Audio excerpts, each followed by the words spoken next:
Today I will be introducing to you the brand new Piso natural maple board. This new board is meant to be an affordable version of the normal Canadian maple, especially for beginners. The price of skateboards at $6,500 for the Indian market has always been considered somewhat expensive, especially for beginners throughout the years. And I understand and agree, if you've never skated in your life and want to try it out for the first time, spending $6,500 on a skateboard that you're not even sure if you're gonna like is a pretty big commitment. I have had so many messages and comments asking me if there's a low price yet high quality skateboard in the past. When I recommend the Piso Complete, the reply is very frequently that it's too big of a commitment for someone that's just starting out. This new natural maple board is now available only at $4,899 and is much cheaper.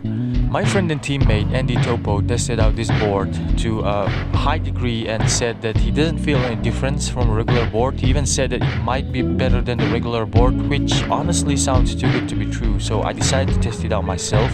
I went to the skate park with a brand new natural maple board. I set it up and decided to skate it for one whole day and also compare it to a regular board to see if I feel any difference in performance and also durability. When I first handled the natural maple board, I immediately recognized that it is much lighter in weight than the regular board. This might not feel familiar or comfortable to long-time skaters who are used to the regular boards, but if you're a beginner, I reckon this will help you out a lot, as beginners often think that skateboards are heavy and have to get used to it, speaking from experience. So the lighter weight might be easier for beginners to get used to. Teka tin na hi. Tiang rong sa hi na mo ai lo mấy thì Tiang hi.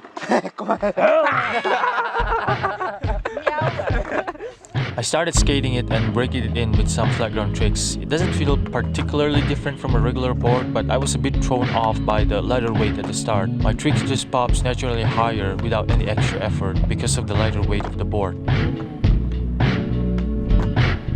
I had to adjust myself, and my first flat ground session was quite a mess.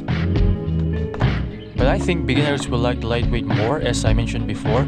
It's just that I'm more used to the weight of the regular board, and the lighter weight is awkward for me personally.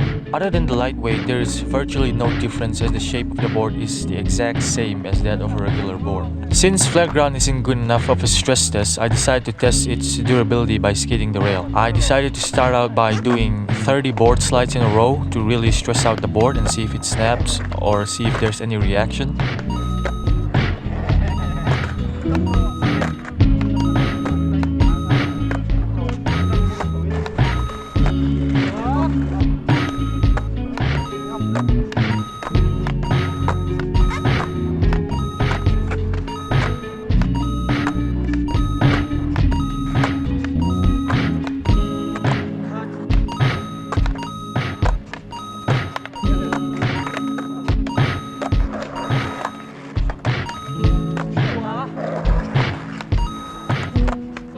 After a full session on the rail, I realized that I had to ask you guys to subscribe to my channel if you like content concerning skateboarding in India. I had a short session on the ledge to test out how it feels on grinds and slides. I'm honestly doing this just for the sake of it, as I know it's gonna perform the exact same as a regular board.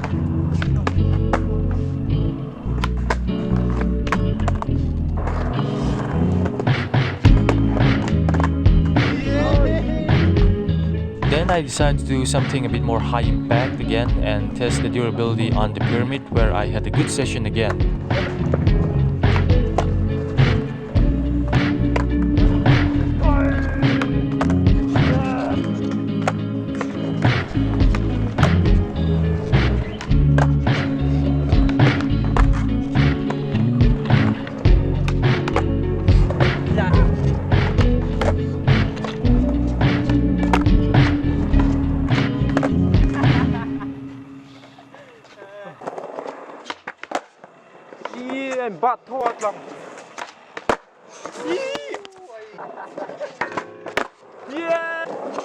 It was getting late and the board wasn't budging at all, so I realized I need to do the highest impact drop I can do at the skate park. So I did a frontside boneless out of the quarter pipe. Then I did a bump to gap boneless over this ledge. And I do a couple more ollies down the highest drop at the skate park.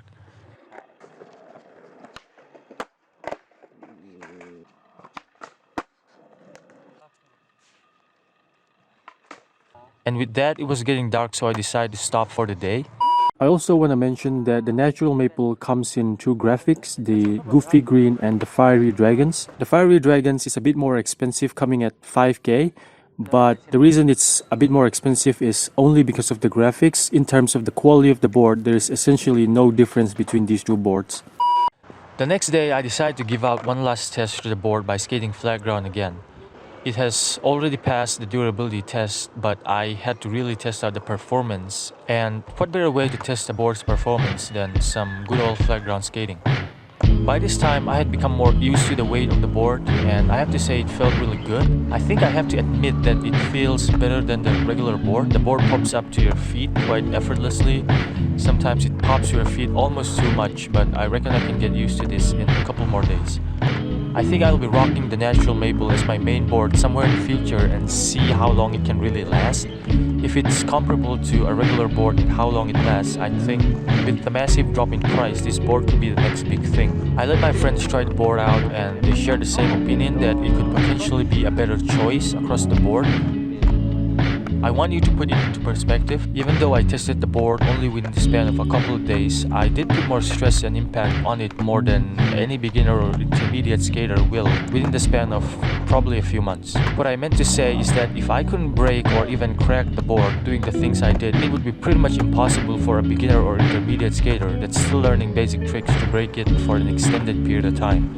And even though there is a decrease in quality in the natural maple, it seems to me that the gap in quality between the natural and the regular boards aren't that big, meaning that the natural board potentially holds more value in relation to its price. It seems to me that only at the highest level will the Canadian maple outperform the natural maple, and if you're an intermediate skater and below, that price gap between the two is so big that it might be a better choice to get the natural maple board anyway. It is the perfect skateboard for any beginner without question, and I think it's also a decent choice for non-beginners, especially if you're on a budget. Just because it's cheaper doesn't seem to mean that it's much worse in quality. I might actually switch up to using the natural maple completely from now on. So that's the natural maple board, the best budget skateboard within the Indian market in my opinion as of right now.